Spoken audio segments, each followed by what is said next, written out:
Bonjour à tous.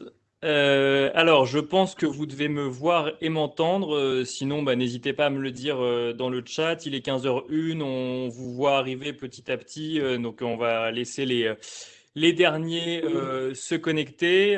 Vous devez vous en rendre compte. Je ne suis pas Christian Sanson, mais Nicolas Pagnès, donc journaliste économique. Et vous devez voir également, du coup, Alexis Tamas et Amaury Grimbert. Bonjour, messieurs. Bonjour, bonjour Bonjour à toutes, Nicolas. bonjour à tous, bonjour Nicolas. Bonjour, et ben voilà, donc on laisse les gens se connecter. On va commencer du coup, on va commencer ce webinaire Bourse Direct avec un objet aujourd'hui, Alexis Amaury, évoquer la levée de fonds de la société F2R2. F2R2, une entreprise qui a mis au point une technologie qui va révolutionner la navigation sur Internet. Vous allez nous en dire un petit mot, mais surtout l'idée c'est de vous faire comprendre qu'au-delà de la technologie, il y a tout un écosystème qui se met en place et qui permet de voir le web un petit peu différemment. Alexis Tamas, je vous présente, vous êtes le président et le cofondateur de F2R2. Amaury Grimbert, vous êtes le directeur général et cofondateur de F2R2. Et je crois que ça fait, on va en parler rapidement, une vingtaine d'années que vous travaillez ensemble sur ces sujets-là, Amaury et Alexis. Tout à fait, oui. Effectivement, c'est un grand projet. Un grand projet. Alors, je vais dresser rapidement les parties de ce webinaire, puis vous nous expliquerez un petit peu comment vous en êtes arrivé à cette technologie qu'on appelle Frogan. Donc, un échange qui va se dérouler en quatre grandes parties. Première partie, on va parler de cette technologie que vous avez mis au point, technologie, donc je l'ai dit, qui s'appelle Frogan. Vous allez nous la présenter, vous allez présenter son innovation, puis on va prendre un petit peu de recul et on va parler du projet dans son ensemble, surtout du projet d'entreprise, du business model derrière la technologie que vous avez mis au point. Et puis on va encore un petit peu élargir puisque quand on va parler de la technologie, ça va rapidement nous amener à parler de l'écosystème que vous souhaitez créer autour de cette technologie et donc de l'entreprise que vous avez créée. Et puis après, on finira évidemment ce webinaire avec une partie très pratico-pratique sur la levée de fonds en tant que telle, que ce soit de manière générale et pour les personnes qui sont déjà clientes chez Bourse Direct. On peut peut-être rappeler d'ailleurs rapidement, Amaury, Alexis, le montant de la levée de fonds aujourd'hui. Le montant de la levée de fonds est de 7,5 millions et qui se répartit en une offre de titres publics de 6 000 titres à 1 250 euros qui font donc 7,5 millions d'euros, Et Voilà. 28% du capital. qui représentent 28% du capital de la société. Voilà, 28% du capital de la société qui a été créée pour commercialiser la technologie dont vous allez nous parler. Et du coup, bon, j'ai fait un petit peu de teasing sur cette technologie, j'ai donné son nom. Je rappelle juste avant à tous les gens qui nous suivent, qui sont de plus en plus nombreux à se connecter, là il est 15h04, n'hésitez pas à poser toutes vos questions. Je ne sais pas si tout le monde les verra, mais en tout cas moi je les verrai et je me ferai l'écho des questions que vous vous posez à Alexis Tamas et Amaury Grimbert. Et je vous propose de commencer tout de suite avec la fameuse technologie, la technologie des sites Frogans. Alors, Amaury, Alexis, je ne sais pas qui veut se lancer pour nous expliquer ça. Peut-être juste un élément pour rappeler un petit peu le contexte. Aujourd'hui, il existe quelque chose qu'on utilise en ce moment même qui s'appelle Internet. Il existe également une autre chose qui s'appelle le web. Pour les moins connaisseurs d'entre nous, ça n'est pas forcément la même chose. Et c'est justement parce que Internet et le web, ça n'est pas exactement la même chose que des initiatives comme Frogans peuvent émerger. Tout à fait, c'était exactement ça Nicolas. Donc pour résumer un peu les choses, on peut dire qu'aujourd'hui sur Internet, on dispose surtout des sites web comme moyen standard pour publier. Mhm. C'est-à-dire à travers les sites web, on découvre une multitude d'objets, de contenus et de services que l'on peut manipuler. Mais le réseau Internet, c'est un réseau avant tout de transport de données et qui est assez neutre par rapport aux applications qu'il peut ensuite faire fonctionner. Et donc le web, les sites web, c'est une façon de faire fonctionner Internet.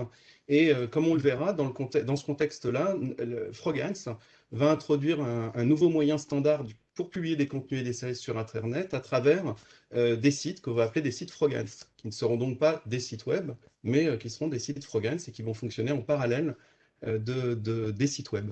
Donc, on rappelle que Internet est un réseau. Sur ce réseau peuvent être échangés un certain nombre de données. Et si je comprends bien, le contenu standard aujourd'hui, c'est du contenu web qui a été codé finalement pour fonctionner via des sites web. Et ce que vous proposez, cette technologie Frogans, c'est ni plus ni moins qu'une nouvelle fenêtre de navigation sur Internet.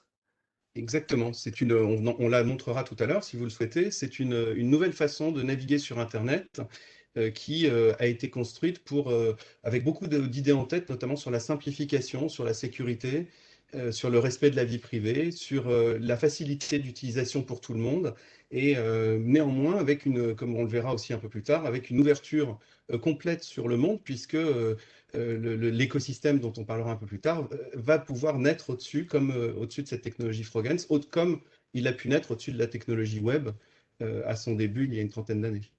Alors, vous avez préparé quelques slides rapides de visuels, non pas pour faire une présentation, mais plus pour illustrer avec des schémas un petit peu cette cohabitation entre Frogance et Web, ou même pour nous faire comprendre un petit peu comment ça fonctionne. Du coup, est-ce que vous pouvez nous présenter rapidement cette technologie Frogance? Bien volontiers. Il faudrait pour cela que vous nous partagiez l'écran pour que je puisse montrer celui. Alors, normalement, vous avez les droits. J'ai les droits, Ah oui, c'est à moi d'initialiser le partage. Voilà, donc là on voit votre écran et on voit effectivement, voilà. Donc on voit effectivement un réseau internet sur lequel est plugué des sites web, mais également en rouge des sites Frogance. Donc c'est ça ce qu'on disait tout à l'heure, c'est que peuvent cohabiter différents types de sites et de contenus sur le même réseau internet. Voilà, je suis là actuellement donc en train de présenter l'écran d'un ordinateur Mac et je vais là tout d'un coup arriver sur un site web traditionnel. Alors c'est le site f2r2.fr sur lequel on reviendra tout à l'heure puisqu'il s'agit Comme par hasard. Comme par hasard de souscription, mais il y a aussi comme par hasard celui ici de Bourse Direct. Ah, le hasard est bien fait quand même. C'est terriblement bien fait. Et on se rend compte qu'effectivement, voilà, là on est devant un site web. Alors un site web, c'est défini par un navigateur. Donc le navigateur, là j'utilise le navigateur Chrome, ça peut être le navigateur Safari, ça peut être le navigateur Firefox, etc. Ce sont des navigateurs web, de sites web. Et je navigue donc à partir d'un nom de domaine, ici boursedirect.fr, dans le cas d'F2R2, f2r2.fr, et puis il y en a beaucoup d'autres, il y en a en fait plusieurs centaines de millions qui existent et qui correspondent à des sites web justement. Donc le moyen d'accéder à un site web, c'est un nom de domaine, et ensuite le format des contenus, eh bien, ce sont des pages rectangulaires dans lesquelles je peux naviguer de manière libre, naviguer aussi de page en page à l'intérieur du site pour aller sur les actualités, etc. Et voilà, je suis donc dans cette fenêtre, je suis dans ce carcan qui est le navigateur web. Alors, le navigateur web, eh bien, il a un côté très sympa parce qu'il permet de faire vraiment tout et n'importe quoi, mais il a un petit défaut, on va dire, immédiat, c'est que quand je suis en train de travailler sur un autre document, donc par exemple, si je me mets à travailler sur un document texte, un éditeur de texte, eh bien, en fait, mon navigateur web, il est derrière, il passe derrière. Alors, je peux toujours déplacer un peu ma fenêtre pour réorganiser, mais enfin, il est toujours un peu là. Bon. Et puis, si je passe sur un nouveau site, si à un moment donné, je décide d'aller encore ailleurs, eh bien, les sites que j'ai déjà vus, qui sont dans des onglets à gauche et à droite, là, sont aussi perdus de vue. Et donc, je ne suis plus en relation avec ce contenu à un moment donné. Alors, ces deux choses-là, quand Amaury et moi avons commencé le projet, c'était des choses qui nous paraissaient assez intéressantes, qu'on n'ait pas la possibilité de rester en contact avec ces contenus, tout en étant sur Internet, c'est-à-dire sur des sites. Et donc c'est finalement la base de votre réflexion, ça a été de dire il faudrait qu'on trouve un autre moyen pour faire en sorte de rester en lien avec son contenu, même quand on fait autre chose sur son ordinateur. Exactement, et en même temps, de pouvoir aussi simplifier la technologie, parce qu'on n'était pas très convaincus que des internautes soient à l'aise avec autant de menus, des paramètres à régler. Vous voyez, là, par exemple, je rentre dans les paramètres de ce navigateur Chrome, mais c'est la même chose pour tous les navigateurs. Il y a beaucoup de choses à régler si on veut en termes de protection de sa vie privée, de sécurité, etc. Je ne parle pas des cookies qui sont aussi très difficiles à manipuler et à maîtriser pour protéger sa vie privée. Et donc, on s'est dit aussi une deuxième chose, c'est qu'il fallait que la technologie devienne de plus en plus invisible aux yeux de l'utilisateur et que c'est qu'à travers cela qu'on allait pouvoir offrir une expérience magique aux internautes qui sont habitués à être un petit peu, pas malmenés, mais enfin quand même mis à l'épreuve, on va dire, face à ces outils un peu lourds que sont les navigateurs web traditionnels. Et du coup, la réponse s'appelle Frogance. On a fait un petit teasing depuis une dizaine de minutes. Est-ce que vous pouvez nous expliquer comment ça fonctionne et nous montrer peut-être à quoi ça ressemble? Bien, tout à fait. Je continue. Ouais, Donc, vas-y. sur cet écran, ce que vous voyez peut-être cette petite pastille qui est en haut à droite, là, qui flotte sur le fond de l'écran. Et en fait, ça va être le logiciel qui permet d'accéder au site Frogance. C'est le logiciel qu'on appelle Frogance Player, qui est un logiciel gratuit qu'on peut télécharger librement, qui sera disponible pour le grand public à partir de 2022, à partir du lancement de Frogance en 2022, et qui permet donc de naviguer sur les sites Frogance. Alors, si je comprends bien, c'est quoi? C'est l'équivalent d'un navigateur web aujourd'hui, Internet Explorer, Chrome ou Safari.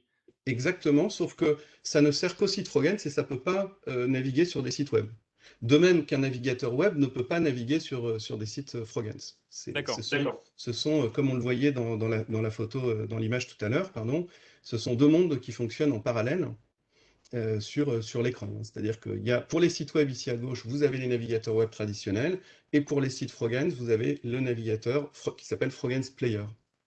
Alors, les sites Frogance, en fait, on en a déjà ouvert un peu. Alors, je vais double-cliquer sur cette petite pastille et je vois apparaître, comme par magie, un certain nombre de petites icônes là sur le bureau, et qui sont en fait finalement chacun, on va le voir, un site Frogance. Alors, je vais pouvoir tout de suite en prendre un, par exemple. Là, vous voyez, je peux le déplacer en le prenant de n'importe où. Et quand je l'agrandis, je me rends compte que, en fait, c'est pas qu'une pastille. En réalité, c'est un contenu. Alors, c'est un contenu qui a une forme, vous voyez, un peu pas rectangulaire, pas nécessairement rectangulaire. On ne voit plus du tout autour des contrôles techniques avec des barres d'adresse, des barres de défilement, etc. Il y a un côté magique et on se retrouve malgré tout dans un site. C'est-à-dire que, vous voyez, je balade ma souris sur cette partie-là et quand je clique, je passe à une autre page, une autre vue du site Frogance, et qui, d'ailleurs, vous l'avez vu peut-être au passage, a changé de forme. Oui, il n'avait plus la même dimension. Il n'a même plus la même dimension, il s'est mis dans un autre aspect. Et il s'agit là d'un site, on commentera un peu plus tard les usages si vous voulez. Déjà, peut-être on peut regarder un peu à quoi ça ressemble visuellement. Bien sûr, puis en fait, il y en a pas mal, effectivement. Il y a autant du hot dog que Urbiz, on voit une bouteille de vin, on voit des choses plus en lien avec la finance, des crypto-monnaies ou du CAC 40. On voit pas mal de sites Frogance. Ouais. Ben voilà, là par exemple, on va ouvrir celui du CAC 40, donc je vais entrer dans ce site, et là je vais me rendre compte que je retrouve en fait des données en temps réel du CAC 40. Alors il s'agit ici d'un site de démonstration, donc il ne s'agit pas des données en temps réel réellement, mais c'est extrêmement simple ensuite de pouvoir positionner ces données-là.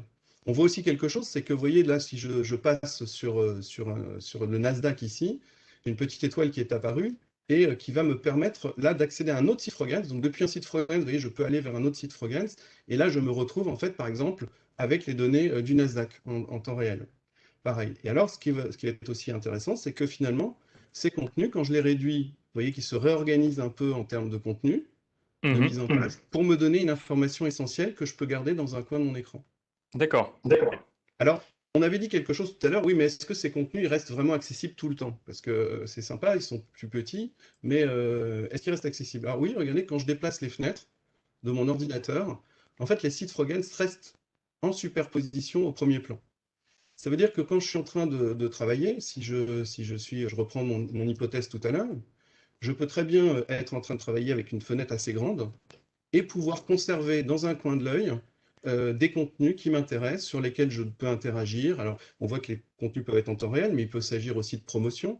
Ici, nous avons le site Frogance d'une boutique café, et qui me propose manifestement des produits aussi à acheter en plus, actuellement, qui sont là, voilà, ici. Et ça me donne l'occasion, ce site me donne l'occasion de montrer que depuis un site Frogance, on peut aussi aller vers un site web.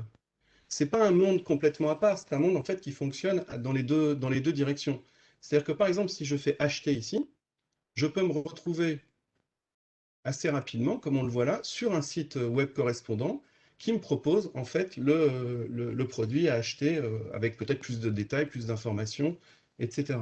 D'accord, mais avec le site Frogance qui lui est directement natif entre guillemets sur l'ordinateur de l'utilisateur et qui ensuite renvoie vers un site web.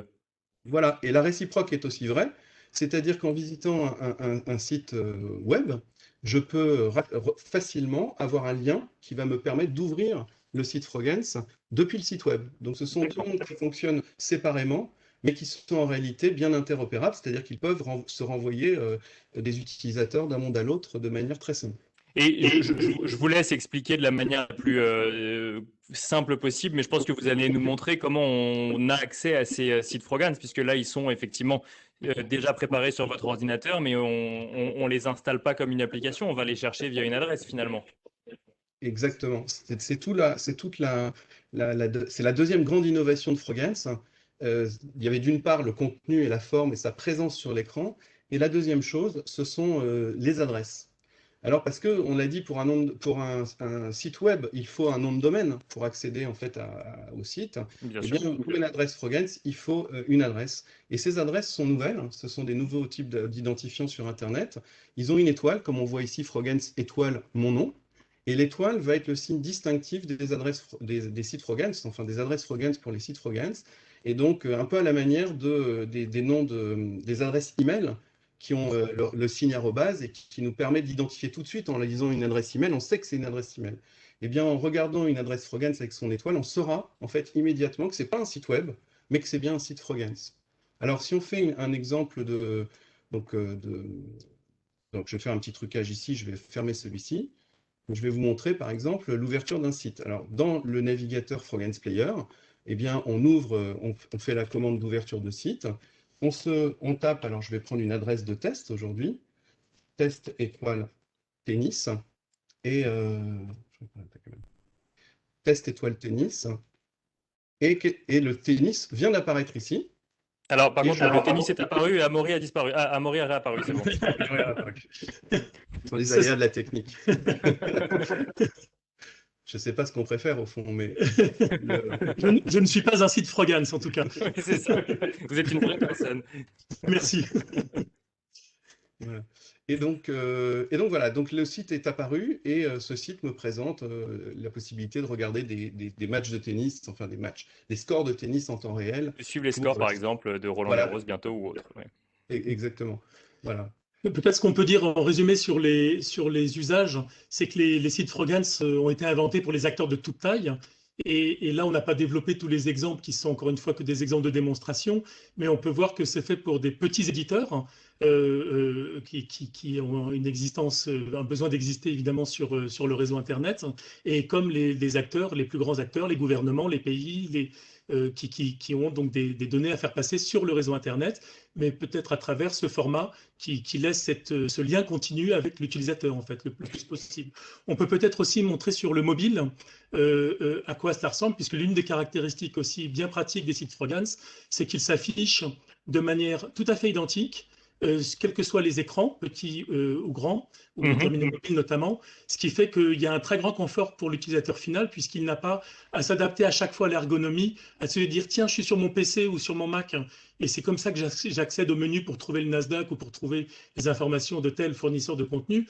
Ce sera exactement la même interface et le même rendu visuel graphique sur un écran de smartphone. Et je crois qu'Alexis, on peut montrer aussi. Ça veut dire quoi? Ça veut dire qu'on sera, au lieu d'ouvrir une fenêtre web sur son téléphone, on ouvrira une fenêtre Frogance. Là encore, c'est différent d'une application parce que on pourrait se dire, notamment sur la forme de certains sites Frogance, je pense notamment au doc, que ça peut ressembler à une application. Non, c'est une navigation différente, même sur smartphone. Tout à fait. Alors, par exemple, dans le smartphone, je vais vous montrer ici un téléphone, un iOS, un téléphone d'Apple. Et ici, nous avons reproduit son écran sur l'écran de cet ordinateur. Donc, c'est exactement la même chose pour ceux qui peuvent voir ici. On retrouve exactement la même image. Alors, cette image-là, en fait, qu'est-ce qu'elle nous montre? Elle nous montre que pour avoir lancé en fait cette possibilité de voir les sites Frogance sur un iPhone, par exemple, mais c'est valable pour un Android, eh bien, j'ai téléchargé, on retrouve, vous voyez, la pastille. On retrouve ici cette pastille en fait qui symbolise le navigateur Frogance Player, et c'est donc une app. On télécharge Frogance Player comme une app en fait dans l'App Store. Et une fois qu'on a ça, on se retrouve exactement dans le même environnement, c'est-à-dire, vous voyez, je retrouve en fait tous les sites Frogance, je peux les agrandir, les diminuer, je peux les déplacer aussi, vous voyez, sur une sorte de ligne qui est tout à fait sympathique. Je peux aller voir donc les données du CAC 40, je peux naviguer dedans, vous voyez, et je retrouve comme ça un peu tous mes sites Frogance, exactement dessinés de la même manière sur l'écran qu'ils ne le sont sur l'ordinateur Mac, mais ça serait donc partout où on a un Frogance Player, on a exactement le même site et la même capacité. Donc, vous voyez, par exemple, là, je peux suivre ma maison connectée et je la suis là actuellement sur mon téléphone. Mais si je suis au bureau ou si je suis même en parallèle, vous voyez, j'ai exactement le même site qui se présente ici sur mon écran. Et demain, sur la Donc, télévision, un petit tableau de bord finalement de ma maison connectée qui reste en temps réel sur mon téléphone ou sur mon ordinateur ou sur mon smartphone pendant que je suis en train de faire également autre chose. Voilà. exactement, je peux aussi être en train de suivre mes comptes de réseaux sociaux. Vous voyez, là, c'est à la fois, donc, imaginons que je sois je suis dans les transports en commun et je suis en train de regarder mes comptes. J'arrive chez moi, je me remets sur mon Mac et puis je continue de suivre mes comptes de réseaux sociaux sur mon site Frogance. Vous voyez, donc on a cette capacité d'avoir les mêmes contenus exactement sur tous les sites avec une adresse. Et là, on revient en fait, on revient à l'adresse de tout à l'heure. Avec une adresse, on peut accéder au même site de n'importe où dans le monde et de n'importe quel terminal. Voilà. Faut Alors, préciser. Ouais, pardon. oui, non, c'était pour. Donc on a défini, si je résume, que donc il est possible de naviguer autrement qu'avec le web sur Internet. Donc on a présenté cette technologie qui est donc la technologie Frogance. Peut-être un mot rapide avant de parler du business model et des usages que vous imaginez. Amaury, vous avez cité tout à l'heure cette notion de lien continu. Peut-être un petit mot rapide sur comment vous est venue l'idée. Déjà, qu'est-ce que vous cherchiez en fait à quels besoins vous souhaitiez répondre et surtout peut-être les grandes étapes du développement de cette technologie. Je crois que vous avez rencontré les fondateurs d'Internet avant de vous lancer, par exemple. Oui, alors écoutez, l'idée, ça a été de remettre l'utilisateur au centre de l'informatique, puisque l'informatique, en se développant, a quand même créé beaucoup de messages d'erreur en parallèle de l'utilisation de choses absolument extraordinaires. Hein. Mais il n'en reste pas moins qu'on a essayé vraiment de penser une interface qui soit toujours en premier lieu utilisable facilement par l'utilisateur de tous les jours. C'est le premier point. Et l'évolution de l'informatique n'a pas toujours été dans ce sens-là. Donc ça, c'est un point très important. L'autre point, ça a été on va y venir, ça a été quand même très vite, on a été très vite devant un choix assez binaire. Est-ce qu'on fait un petit truc dans notre coin? Ou est-ce qu'on fait quelque chose qui peut qui peut aller sur Internet dans le monde entier? Donc, on va prendre ce mot qui va venir ensuite dans notre conversation, qui va être un standard. En Bien fait, sûr. faire une technologie propriétaire dans son coin, c'est une chose en tant que start-up au départ, ou en tant qu'inventeur, puisque Alexis et moi sommes les co-inventeurs de la technologie Frogance. Et ensuite, mais dès le départ, se dire qu'on fait quelque chose pour l'Internet globalement, c'est une autre démarche. Et c'est une démarche qui doit intégrer très vite des aspects de standardisation donc, qui sont, que l'on va aborder tout à l'heure. Alors la caméra, hop, vous m'entendez, mais je vais On vous entend, réapparaître. c'est le principal. Voilà. On est sur un format mi-webinaire, mi-podcast. Voilà, Voilà. exactement. Donc l'objectif, c'était bien, donc les grandes étapes ont été celles de développer un standard sur Internet, et pour cela, on va le voir, et il a fallu faire des spécifications techniques, les présenter, discuter, donc notamment rencontrer les fondateurs d'Internet. Je vais laisser la parole à Alexis sur ces rencontres qui étaient validantes et en même temps questionnantes, puisque en fait, avec cette ambition de Frogance dans le monde, ça nous a permis aussi d'avoir des réactions, de bonnes réactions, je dirais, en face de nous, notamment des gens qui ont inventé le protocole du transport de données sur Internet, le TCP/IP, puisque Alexis, on a rencontré Vincerf et Steve Crocker qui sont à l'origine des protocoles de transport de données sur Internet aux États-Unis. Alors Alexis, ensuite je vous lirai pardon, quelques commentaires et on pourra ensuite enchaîner sur le business model que vous imaginez. Mais alors peut-être du coup effectivement sur cette rencontre et sur les phases de développement. Bah, nous, ce qui nous intéressait beaucoup, en fait, c'était l'intérêt d'Internet tel que ces inventeurs l'ont construit, c'est ce qu'on voit là, c'est que le réseau a été construit avec la possibilité de mettre n'importe quelle application dessus, dès lors qu'elle était faite pour mettre en relation des ordinateurs. Et donc, ce qui était très intéressant, c'était de voir, en fait, dans les 20 dernières années, les sites web ont quand même beaucoup pris l'avantage dans la conscience des gens, puisque la plupart des gens, à juste titre, se disent, mais au fond, le web et l'Internet, c'est un peu la même chose, puisque les sites web ont pris une importance telle qu'on ne voit plus tellement le réseau en dessous, en fait. Bien sûr, les deux se confondent complètement. On aurait même pu croire que web était la traduction anglaise d'Internet. Bon, ce qui, du coup, vous nous rappelez que c'est pas le cas. Exactement. Et donc, c'était très intéressant de rencontrer ces fondateurs du réseau Internet et de leur montrer qu'on remettait au niveau de leur réseau une nouvelle application, on introduisait une nouvelle application. Et ce qu'ils ont trouvé assez intéressant, enfin, bon, c'est d'abord ce qu'a dit Amaury à l'instant, c'est-à-dire de placer d'emblée l'utilisateur au cœur des problématiques, c'est-à-dire en termes de sécurité, de respect de la vie privée, de prendre des problèmes en amont. On avait la chance de voir l'exemple du web et toutes les limites qui sont apparues au fur et à mesure avec les problématiques de sécurité et de vie privée. Donc nous, on les a prises en amont. On a eu la chance d'être les deuxièmes, entre guillemets, donc de pouvoir tout de suite mettre dans la génétique du projet des éléments forts protecteurs de l'utilisateur final. Voilà. Et puis après, bon, on a discuté pas mal technique parce que c'est quand même des gens qui ont inventé le réseau, donc vous voyez le niveau. Et donc, on a parlé de certaines propriétés techniques de Frogance, de la technologie Frogance, qui sont très intéressantes, notamment justement pour garantir des niveaux de sécurité lors de la navigation des utilisateurs qui soient déterministes. C'est-à-dire qu'en fait, le niveau de sécurité ne soit pas calculé au moment de la navigation, mais soit connu avant la navigation, ce qui permet d'alléger énormément l'intervention de l'utilisateur dans le réglage de la sécurité, par exemple. Alors, je vais vous lire quelques commentaires. Je vais donner que les prénoms, hein, évidemment. Sylvain qui vous dit c'est top, le graphisme est inspiré des pins. Donc, il n'y a pas de question. En revanche, il y a une question de Mehdi qui nous dit bonjour. Quand vous avez tapé le mot-clé tennis, il y a eu le graphique d'une raquette qui est apparu. Comment cela se fait techniquement parlant? Y a-t-il un ensemble de mots-clés préenregistrés en base de données? Alors, c'est une bonne question. Chaque site Frogance, en fait, va appartenir à un éditeur de site différent en fonction de son adresse. C'est-à-dire que quelqu'un qui voudrait avoir Frogance étoile tennis, qui voudrait publier un site Frogance tennis, va enregistrer cette adresse Frogance étoile tennis, va l'enregistrer dans un registre, de même qu'il enregistre ses noms de domaine, de la même manière, et ensuite, cette adresse va donc lui appartenir. Et ensuite, il va pouvoir mettre les contenus qu'il souhaite sur le site Frogance qui va s'appeler Frogance Étoile Tennis.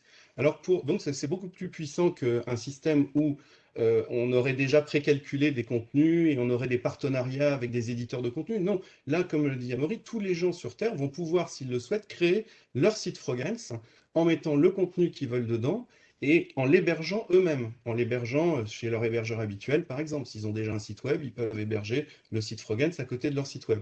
Donc c'est très important, puisque bon, alors les contenus qui sont présentés ici à l'écran, en fait, c'est l'occasion de le dire, ont été réalisés par un web développeur et graphiste indépendant qui est venu s'approprier le fonctionnement de la technologie et qui nous a fait tous ces exemples-là depuis quelques semaines. Et donc, en quelque sorte, c'est lui l'auteur de ces sites de démonstration. Mais demain, à partir de 2022, n'importe quelle personne pourra décider de faire Frogance étoile tennis et de mettre là le contenu qu'elle trouvera pertinent.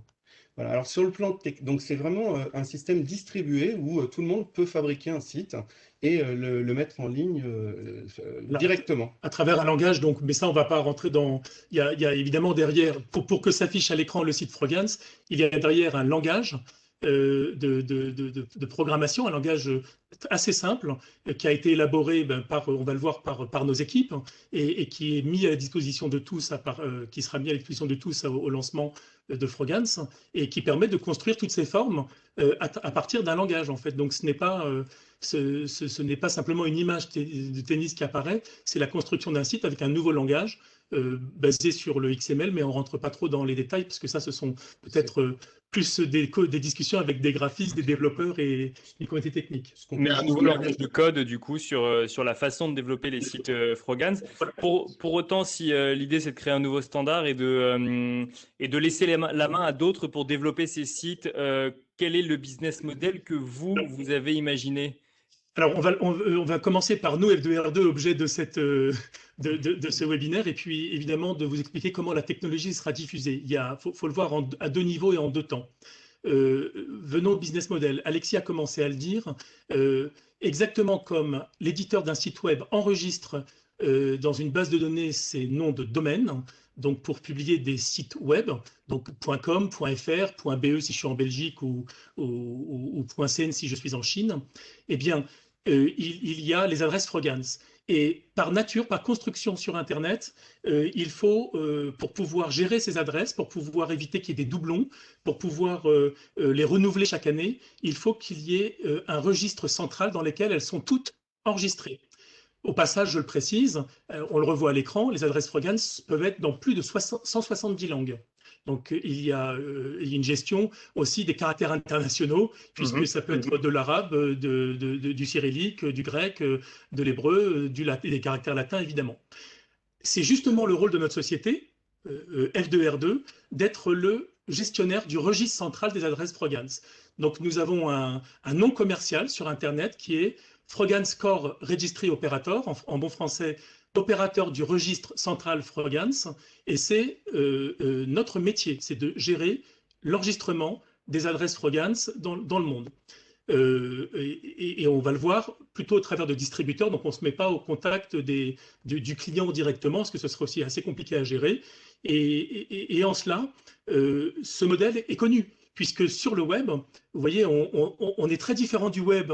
On est tout sauf le web, je dirais, sur l'apparence sur l'écran, mais quand il y a dans le modèle économique, quand ça marche, ce n'est pas la peine de réinventer la roue. Et en l'occurrence, sur le web, il y a une société qui détient la délégation exclusive et mondiale pour gérer les .com. Cette société est américaine, elle s'appelle VeriSign, et depuis plusieurs années, elle détient cette délégation, tout comme F2R2 détient la licence exclusive et mondiale pour pouvoir gérer le registre central. Donc on est sur un business model qui est connu sur Internet et qui permet des flux de chiffre d'affaires récurrents, puisque c'est sur une base d'abonnement annuel que l'on renouvelle. Les taux de renouvellement sur le web sont assez importants. Et la rentabilité, autre point, la rentabilité d'un registre augmente très rapidement avec le nombre d'adresses enregistrées. Ce sont des caractéristiques de ce modèle. Alors, le comparable, on le trouve donc sur le web, c'est VeriSign. J'invite ceux qui peuvent être intéressés à aller voir. VeriSign est une société cotée au Nasdaq. C'est une société qui a pour code VRSN et qui fait ce que nous visons aussi, on va le voir, 65% de marge d'exploitation, donc avant impôt, pour un chiffre d'affaires d'1,2 milliard, uniquement basé sur l'enregistrement des noms de domaine.com sur Internet, et en particulier donc sur le web. Et avec une ambition de ne pas les commercialiser vous directement, mais de faire appel à des partenaires qui commercialiseront ces adresses Frogane ou noms de domaine Frogans. Et l'objectif de F2R2 sera de gérer en fait la certification et l'enregistrement de ces adresses-là. Absolument, avec deux formes que l'on voit là à l'écran. Alexis a parlé de Frogance Étoile.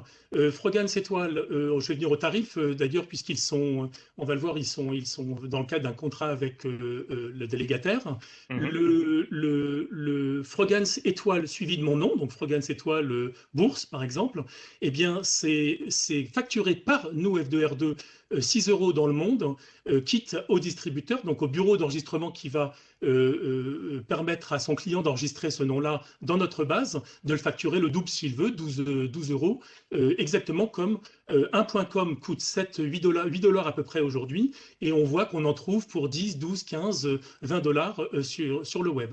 D'accord. Donc, il convient de préciser que ce sont des tarifs annuels. Ce sont des tarifs annuels, donc 6 € par an. Mais vous voyez plus bas sur la slide que nous vous présentons, marque étoile, produit ou marque étoile, un service.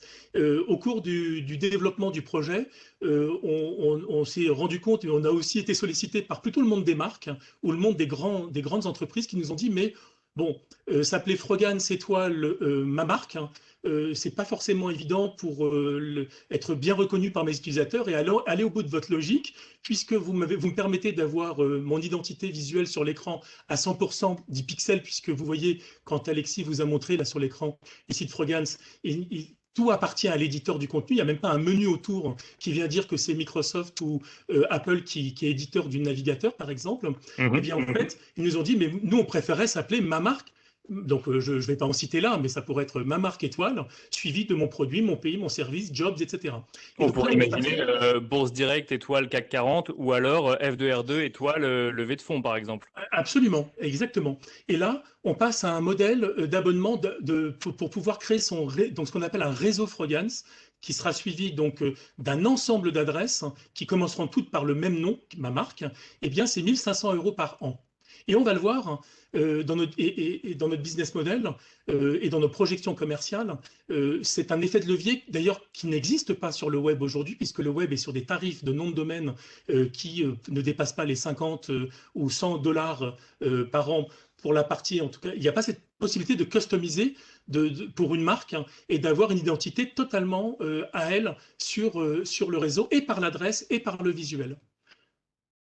Alors, du coup, je crois qu'on a répondu en même temps à une question de Mehdi, toujours, qui demandait s'il y avait des risques de collision de nommage. Donc, du coup, là, on a expliqué en descendant dans le détail des différents noms qu'on peut référencer que non, ce risque de collision n'existait pas. Voilà, c'est l'objet du registre central. Hein. Et alors, j'ai une question, j'essaie de les prendre au fur et à mesure, même si on n'est pas forcément sur le sujet. On a parlé du business model, on va parler de vos ambitions pour la suite. Juste avant, j'ai une question sur la technologie qui nous vient de Jean-François, qui nous dit, dans un des sites que vous avez ouvert tout à l'heure en démo, on a pu voir apparaître la question, acceptez-vous les cookies? J'avais cru comprendre que Frogans allait nous émanciper de ce genre de démarche. Pouvez-vous clarifier cette question? Alors, je pense que si on a vu le mot cookie, c'était peut-être pas dans les sites Frogans, c'était peut-être dans les sites web qui étaient affichés juste derrière. Parce qu'en effet, je confirme qu'il n'y a absolument pas de cookies dans Frogans. Et sur le plan technologique, simplement, si on veut dire les choses très rapidement, l'utilisateur, le problème des cookies, c'est est-ce qu'on est reconnu quand on revient sur le site? À la prochaine visite, est-ce qu'on est reconnu, principalement? Et puis aussi, est-ce qu'en naviguant sur un site comme celui que j'ai là en face de mes yeux, est-ce que je suis en train d'échanger des informations avec d'autres personnes que ce site, avec des tiers? Alors dans Frogans, non. La deuxième question, la réponse est non. Quand je navigue sur un site, si je suis sur ce site-là et que je suis en train de me déplacer, je n'ai aucune connexion avec une autre entité que le site en question. Donc déjà, nous avons décidé par conception d'éliminer toutes les possibilités de fuite d'informations vers des tiers, comme on en voit beaucoup trop sur le web aujourd'hui, et contre lesquels on a beaucoup de mal à lutter, puisque en fait la structure du web est faite un peu comme ça. Dans une page web, il y a beaucoup de connexions avec beaucoup de serveurs, et lesquels sont légitimes, lesquels ne sont pas des gens qui seraient souhaitables de voir, etc. Bon, là, il n'y a qu'une seule connexion, c'est vers le site. Donc déjà, ça élimine beaucoup de choses. Et puis la deuxième chose, c'est sur le fait d'être reconnu ou pas par le site, hein, quand je reviens.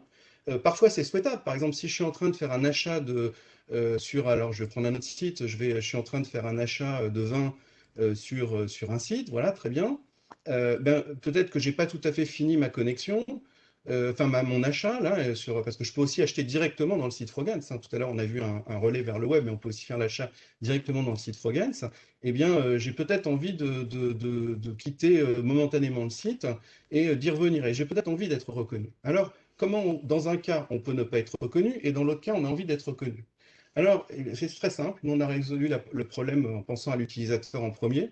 On s'est dit, qu'est-ce qu'il est capable de faire, l'utilisateur? C'est pas de choisir ses cookies, lesquels sont performants ou pas, évidemment. Puis, de toute façon, on n'avait pas de cookies. C'est simplement de se dire, si je mets le site Frogans dans mes favoris, vous voyez, là, c'est très simple. Alors, ça, c'est l'interface de développement, mais l'interface grand public sera un peu plus léchée l'année prochaine. Eh bien, je vais confirmer qu'à la réouverture, alors par exemple, si je quitte ce site Frogans, comme il est dans mes favoris, ça veut dire que j'ai accepté d'être reconnu par ce site quand je retournerai dessus. Et puis, et par défaut, donc comme je ne mets pas tous les sites Frogans dans mes favoris, par défaut, je ne serai pas reconnu à ma prochaine visite. Voilà, donc une manière de mettre dans les mains de l'utilisateur, de le mettre à pied d'égalité avec les éditeurs. Si je mets un site dans mes favoris, ça veut dire que j'ai confiance en lui, par exemple, et que je veux bien être reconnu. Après, je peux tout à fait sortir aussi ce site Frogans de mes favoris en un clic, et c'est terminé.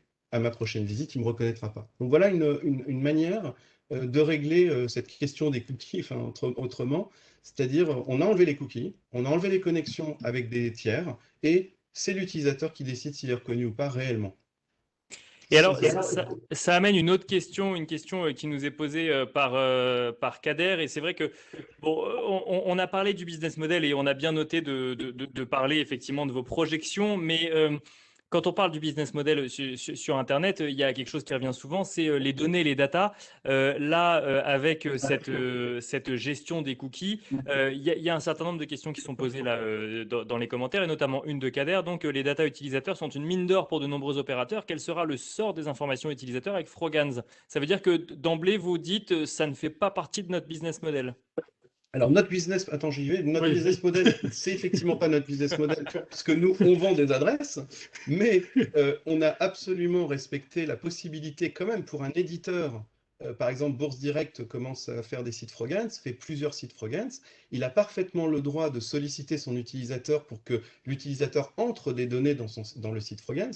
Simplement, il le fera dans une beaucoup plus grande transparence que celle qui existe aujourd'hui sur le web. Donc, notamment, ses engagements en termes de respect de la vie privée seront beaucoup plus simples à comprendre pour l'internaute, puisqu'il sera en face à face avec un seul interlocuteur, c'est Bourse Direct.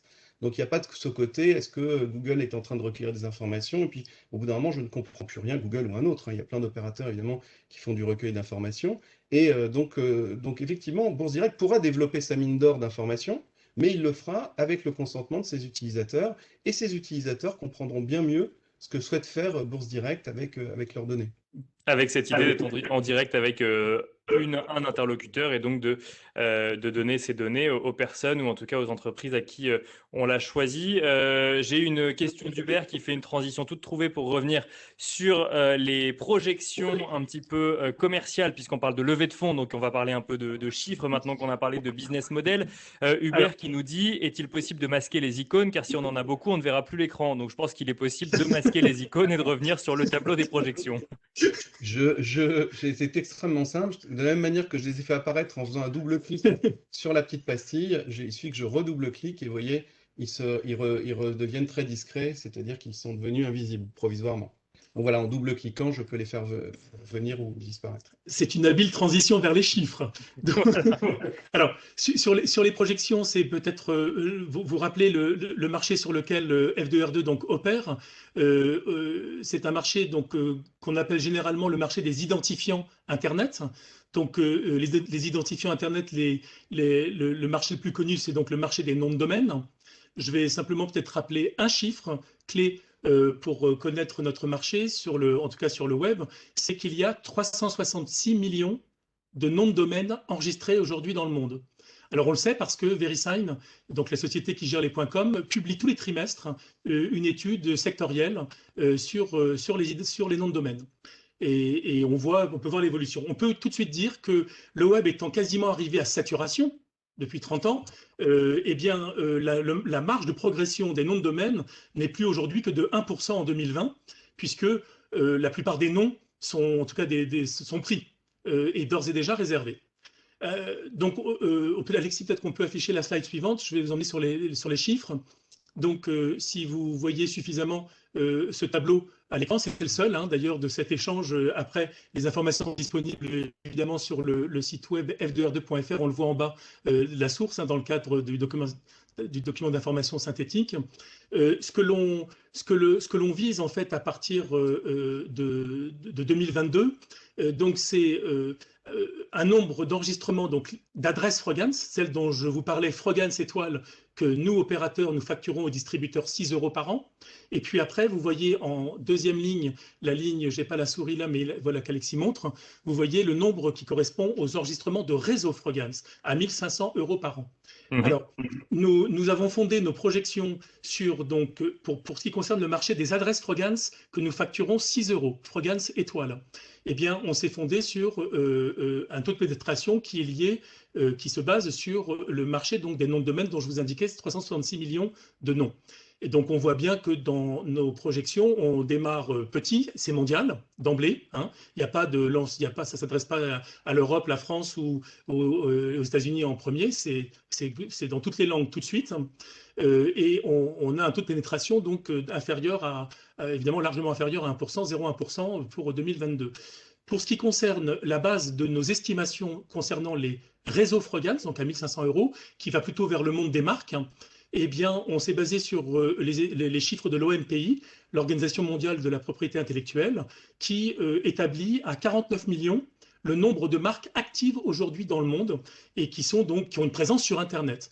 Donc, dans notre business plan, nous avons ce marché des marques principalement, mais encore une fois, ça peut être le nom d'une grande entreprise. Mais bon, Orange, par exemple, c'est aussi bien le nom de l'entreprise comme le nom de la marque, donc ça se confond. Bien sûr. Donc, on voit que les marges d'exploitation sont donc assez vite importantes.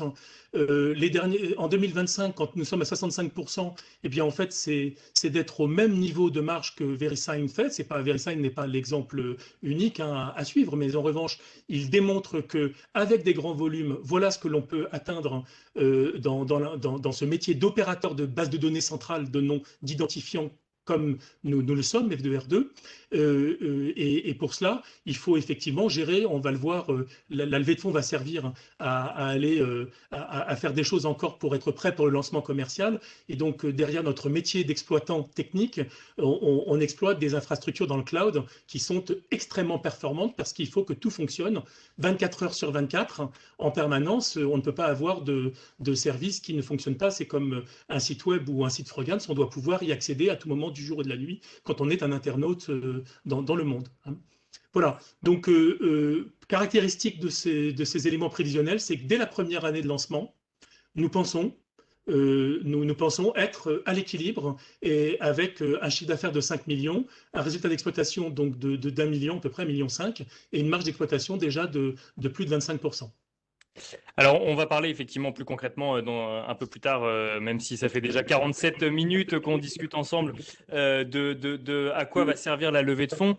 Juste une question, vous nous avez présenté des éléments prévisionnels sur l'activité de 2022 à 2025. Ça, c'est les prévisions du coup faites par F2R2. Qu'est-ce que vous répondez à ceux qui vous disent le web est tellement dominant aujourd'hui que ça marchera jamais de faire émerger un autre acteur? Alors, ce qu'on voit déjà, c'est que dans le web lui-même, si on regarde ce qui s'est passé, hein, dans les sites web, le nombre d'acteurs, il s'est multiplié par des millions, en fait, hein, puisqu'on est parti avec quelques dizaines de sites dans les années 80, 1992-93, et puis aujourd'hui, Amaury dit, il y a plus de 360 millions de noms de domaines. Donc, la première chose, c'est que c'est un monde ouvert. C'est-à-dire que déjà, faire des sites web, c'est ouvert en soi. Alors, c'est ouvert parce que la technologie web est ouverte, permet justement d'accueillir tout le monde et dans tous les pays. Frogans, c'est pour ça que ça nous a pris aussi beaucoup de temps de développement, c'est qu'on a voulu construire aussi un environnement extrêmement ouvert dans lequel tout le monde, depuis, comme tu disais, les États-Unis, la Chine et le Pérou et l'Afrique du Sud, tout le monde puisse faire un site comme ça, très rapidement, sans être obligé de passer par une autorité, simplement en enregistrant un nom et en se mettant directement en ligne. Donc cette capacité d'ouverture qu'on a, qui était la même que celle du web, dont on s'est inspiré énormément justement pour c'est un bel exemple d'ouverture justement, rend les choses tout à fait possibles très rapidement. C'est-à-dire qu'en fait, on a déjà fait tout le travail dans ces dernières années d'aller voir les pays sensibles, d'aller rencontrer les autorités de l'Internet, de faire des partenariats, justement, parce qu'on n'en a pas parlé, mais on se doute bien, il y a peut-être des questions autour de mais qu'est-ce qui se passe si il y a du cybersquatting, par exemple, si quelqu'un prend une marque à la place de la marque, qu'est-ce qui se passe? Bon, on a déjà préparé le terrain avec des organisations justement qui assurent de l'arbitrage au niveau international en Chine et aux États-Unis. Enfin, tout l'environnement a été mis en place. On a développé des normes, des standards techniques avec l'organisation IETF qui justement qui régule en fait les standards essentiels du réseau Internet pour justement faire les liens entre les sites web et les sites web. Enfin, donc dans notre industrie qui n'est pas celle des utilisateurs, hein, dans notre industrie technique lourde du réseau Internet, qu'il s'agisse de la technique ou de l'administration, on est prêt et on est déjà équipé avec des partenaires qui rendent les choses solides, tout comme elles sont, parce que c'est les mêmes partenaires qui ont solidifié le web en fait. Alors voilà, donc c'est pour ça que cette technologie, elle est véritablement prête à soutenir justement une montée en puissance très rapide. Celle qu'Amaury a présentée dans nos estimations est une montée en puissance tout à fait raisonnable, c'est-à-dire avec un taux de croissance qui est relativement, je dirais, espérable, enfin, je sais pas comment on peut dire, on peut l'attendre. En revanche, il est aussi possible, et c'est pour ça qu'on se prépare encore en 2021 de manière très sérieuse, très rigoureuse, sur l'installation justement par F2R2, donc de ce service d'adressage mondial qui doit justement être capable de résister à des charges très fortes dès le lancement en 2022, puisque si ça se trouve, l'adoption va être beaucoup plus rapide que celle qu'on imagine. Alors là, on ne veut pas tomber dans le piège de la start-up française qui n'avait pas vu le coup venir. On a vu tellement d'exemples depuis 10 ou 15 ans, 20 ans de start-up qui ont eu du mal à s'accrocher, puis qui ont loupé des fenêtres d'entrée sur le marché parce qu'elles n'avaient pas dimensionné les choses correctement. Donc là, notre job, justement, F2R2, c'est d'avoir préparé et de continuer de préparer une infrastructure très robuste pour pouvoir monter vite. Et c'est vrai que vous l'avez un peu mentionné, du coup, ça fait une vingtaine d'années que vous travaillez sur le projet, donc on comprend effectivement que vous avez monté une structure très solide et qui anticipe un certain nombre de problèmes. Quand on vous entend, Alexis, on a l'impression que pour vous, le plus gros risque, c'est qu'il y ait trop de monde qui arrive en même temps, pas qu'il n'y ait pas assez de monde qui arrive, du coup. Voilà, parce que on voit bien par les tests qu'on a pu faire dans l'histoire du projet que les gens sont à deux doigts de créer une start-up pour pouvoir commencer à proposer par exemple des services de réalisation de sites Frogance. Le web designer le web développeur pardon, et designer dont on parlait, il s'est mis au site Frogance, enfin tous ces sites Frogance-là, il les a réalisés en quelques semaines seulement et sans justement beaucoup de technicité. C'est-à-dire que ça s'est fait très facilement à partir de Illustrator, à partir d'outils habituels. Donc la création des sites, c'est extrêmement simple. La publication et l'hébergement aussi. Le fait d'avoir une adresse, c'est aussi très simple. Donc en fait, on pourrait évidemment aller très vite. Je vous rassure, évidemment, ce risque-là de la croissance rapide est un risque qui est maîtrisé. C'est-à-dire qu'on travaille évidemment dessus, donc notamment la solution aujourd'hui qui s'est imposée dans l'industrie, c'est le cloud. Et donc, on travaille justement avec des opérateurs de cloud qui nous permettent justement de dimensionner notre infrastructure de manière progressive mais rapide. Alors, on va avancer parce qu'il nous reste, ça fait déjà 50 minutes qu'on échange ensemble et je pense qu'on a encore un certain nombre de choses à se dire. Peut-être rapidement on a parlé de la technologie, on a parlé du business model. Je vous laisse nous expliquer un petit peu l'écosystème que vous souhaitez créer autour, même si vous nous l'avez déjà un peu dit entre les lignes. Ensuite, on prendra les commentaires qui arrivent et on finira sur la levée de fonds en tant que telle. Mais du coup, je vous laisse nous expliquer, au-delà de F2R2, votre volonté, c'est de créer un écosystème autour de ces sites Frogans. Voilà, et cet écosystème va être rendu possible par la création que nous avons faite en 2012 de l'OP3FT. Donc, c'est tout à l'heure en introduction, quand je vous parlais d'un acteur, d'une diffusion, d'une commercialisation sur deux jambes, en fait, en tout cas en deux temps, eh bien, c'est que on a bien compris le business model et donc le rôle de F2R2 dans l'écosystème Frogance, en tout cas sur Internet avec les sites Frogance. Mais tout cela va être possible parce que une organisation de standardisation à but non lucratif dédiée et indépendante a été créée en 2012 dans le but justement de se charger de la promotion, de la protection et du développement de la technologie Frogance. Alors c'est nous en tant qu'inventeurs qui avons, avec les actionnaires de ce projet, qui avons souhaité mettre au point ce dispositif. Pourquoi? Parce que vous ne créez pas de confiance quand vous êtes une start-up parisienne ou en tout cas française et que vous avez une ambition mondiale. Et ça, c'est le premier point. Et puis, deuxièmement, on avait vu dans les années 2000, on a vu énormément d'initiatives qui ont été reprises par des grands groupes et qui se sont retrouvées complètement cornaquées ou en tout cas qui ont disparu puisqu'elles ont été reprises par les grands groupes qui ont, de ce fait, qui n'ont pas mis au point, excusez-moi, je règle en même temps. La caméra. Voilà. On le voit. Sinon, très bien. Je vous prie de m'excuser. Voilà. Alors, donc l'OP3FT est une organisation qui a une quinzaine de personnes spécialistes de l'Internet qui y travaillent, dont l'unique objectif est de développer le standard Frogance dans l'Internet. Et c'est notamment elle qui, par exemple, dans ses statutairement, doit créer des antennes locales, comme elle l'a fait en Chine, parce qu'elle existe à Pékin, pour pouvoir être au plus près de l'Internet de certains pays, je dirais, qui est moins accessible je dirais pas forcément moins ouvert, en tout cas, pour lesquels il faut avoir eu une discussion avec les autorités, en l'occurrence en amont. Ce qui est le cas, et une antenne locale est prévue aussi l'an prochain aux États-Unis, à Washington.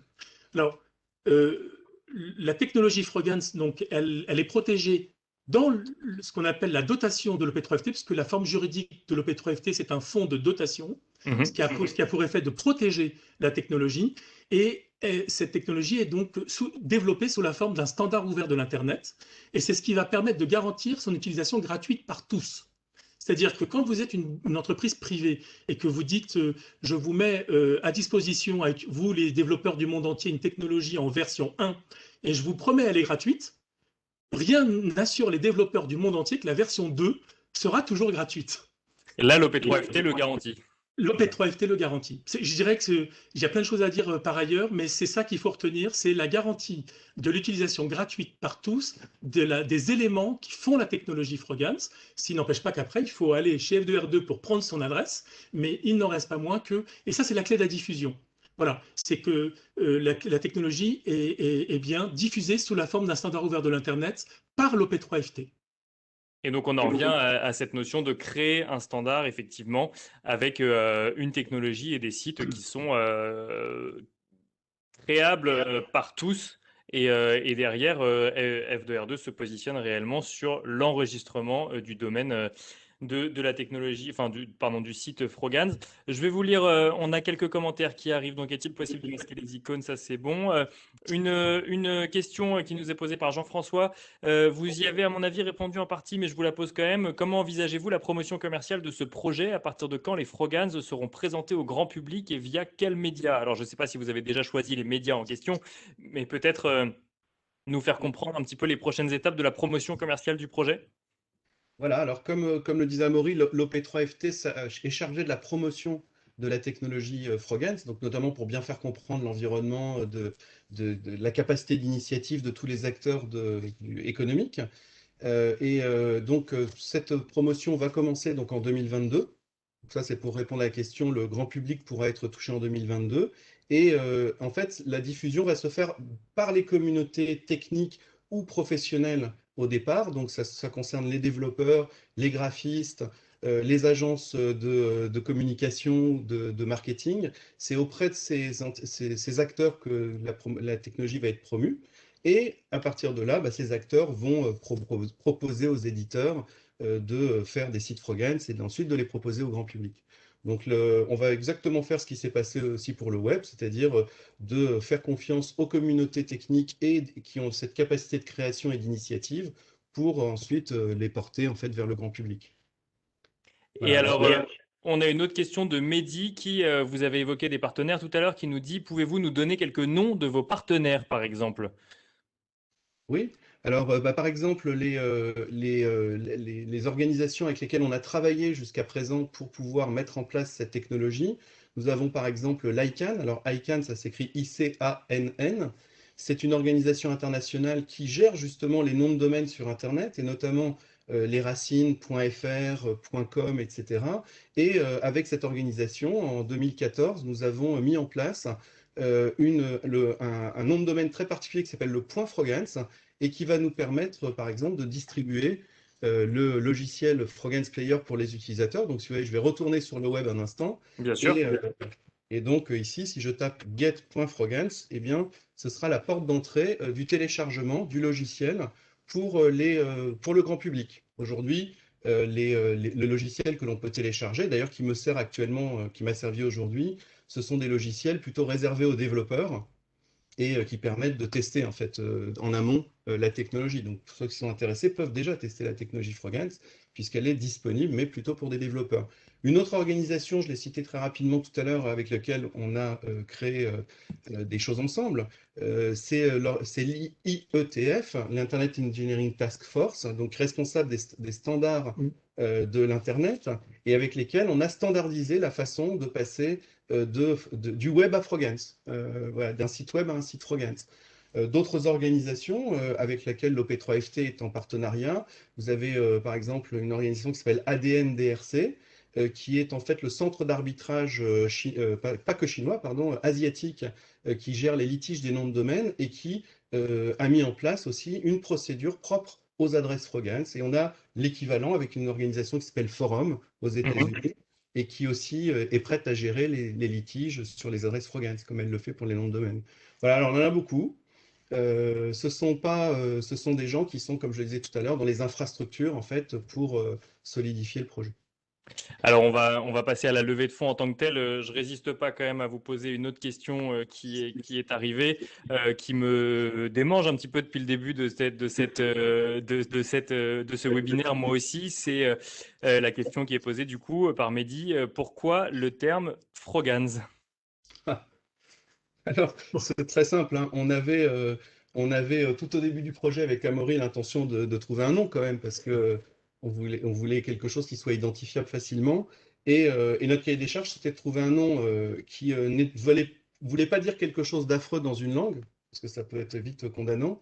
C'est Et vrai puis, que quand on a des ambitions mondiales, il faut réfléchir dans toutes les langues, oui, complètement. Oui, exactement, et on a fait d'ailleurs transcrire la Frogance en tant que nom, on l'a fait transcrire dans une dizaine de langues très importantes pour être bien sûr que ça se prononce bien et que dans le monde entier, bah d'ailleurs par exemple, si vous voulez, dans cette deuxième adresse, là, les 3 caractères chinois qui sont ici, eh bien, signifient Frogance en fait en chinois. Donc si vous savez le prononcer, la sonorité va être à peu près équivalente. Alors, on a cherché un nom qu'on pouvait aussi déposer en marque pour protéger les utilisateurs. Donc, Frogance, c'est aussi une marque qui a été déposée dans un nombre de pays conséquent.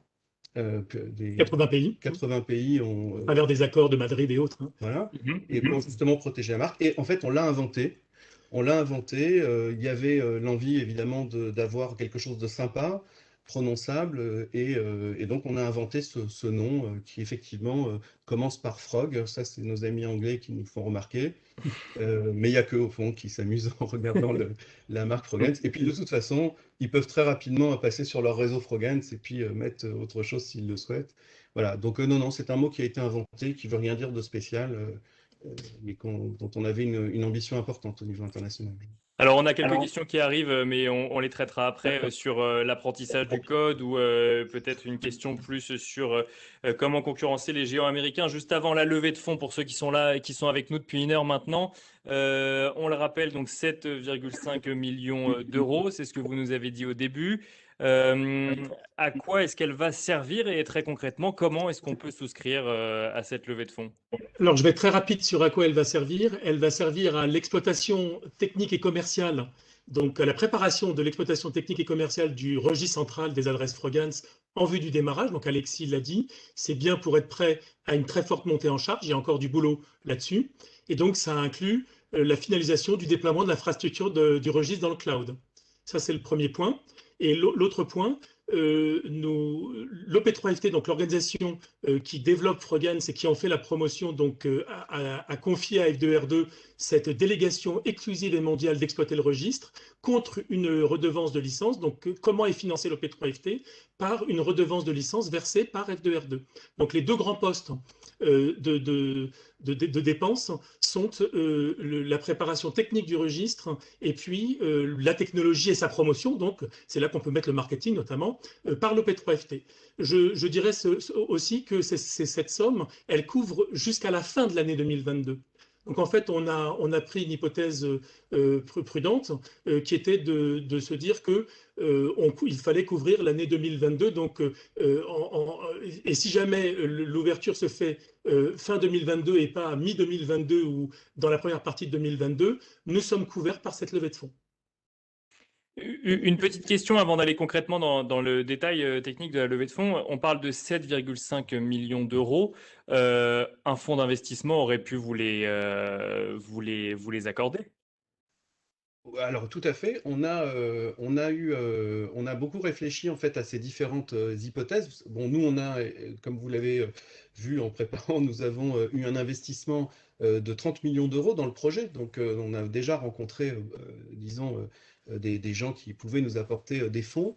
Là, en fait, quand c'est mis vraiment dans la ligne de départ, notre projet, vous l'avez vu, est très ouvert. Il s'ouvre au monde complètement, il s'ouvre à tous les acteurs. Frogate, c'est une plateforme sur laquelle les gens vont pouvoir vraiment développer des activités économiques, créer des startups, etc. Et c'était une volonté fondamentale. Et en fait, on a décidé avec nos actionnaires d'ouvrir le capital au public, justement pour permettre un partage encore plus fort du projet, d'aller au bout de la logique et de se dire qu'au fond, peut-être que notre trajectoire, ça sera d'entrer en bourse l'année prochaine, par exemple, c'est une hypothèse. Ce n'est pas sûr, hein, c'est à confirmer, mais ça pourrait être une hypothèse. Et auquel cas, ben voilà, il faut commencer à se mettre dedans parce que dans un an, on sera très occupé par le démarrage. Et donc, se mettre déjà dans une disposition d'ouverture, c'est très positif. Et puis, on est très content avec Amaury, justement de voir des gens investir dans notre projet aujourd'hui, qui viennent, qui pour certains, c'est presque leur métier qui finance, puisque d'une certaine manière, ils vont aussi en profiter pour leur développement. On a des gens de tous horizons et c'est très, très enrichissant aujourd'hui, après ces 20 ans de travail vraiment très dense, là, de commencer à ouvrir les choses.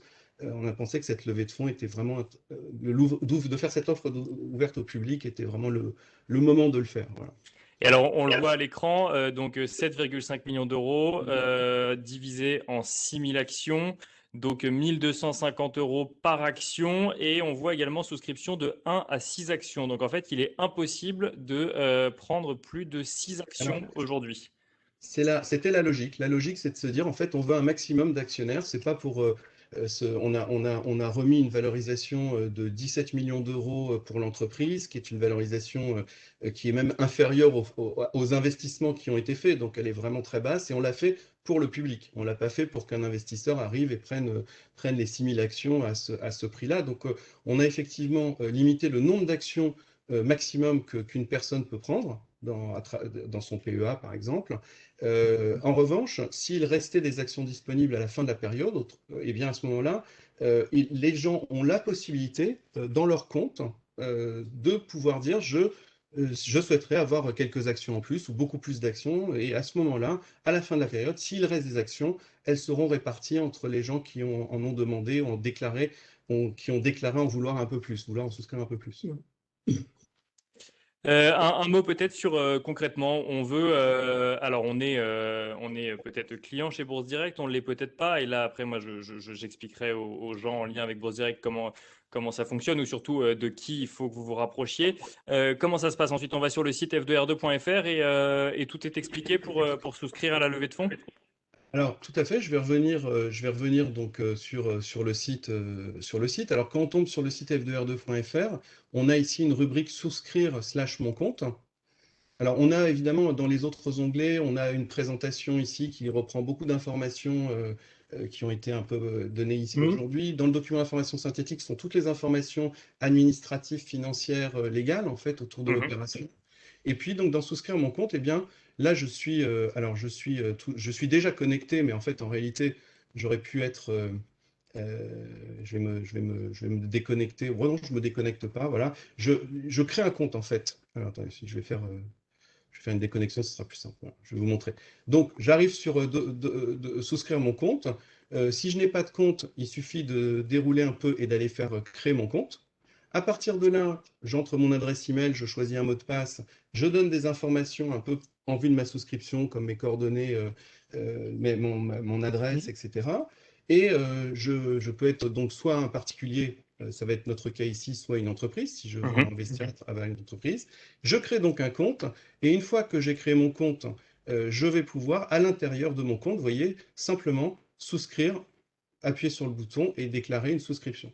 À partir de là, je vais recevoir un mail, donc voilà, qui va me. Alors j'ai un mail de confirmation du compte, comme il est d'usage dès qu'on crée un compte sur un site aujourd'hui.